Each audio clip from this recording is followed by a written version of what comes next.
Yo soy el doctor Más Recetas. Conmigo te subirán las plaquetas. Así, claro, un monumento.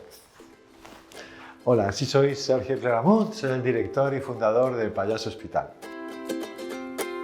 Payaso Hospital es una asociación sin ánimo de lucro que contribuye a la misión que tiene el hospital, que es cuidar a los pacientes.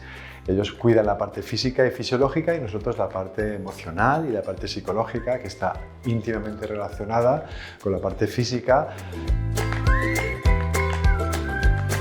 Hacemos una invasión payasa, cogemos 7 o 8 payasos, como hemos venido hoy, y intentamos sorprender a todos los trabajadores y trabajadoras, porque pensamos que es muy importante también que la empresa que colabore dentro de sus empleados y empleadas pues sepan a qué está colaborando su empresa, ¿no? Y nuevamente las reacciones pues son siempre de sonrisa, somos muy bien acogidos y participan mucho con nuestras tonterías y canciones.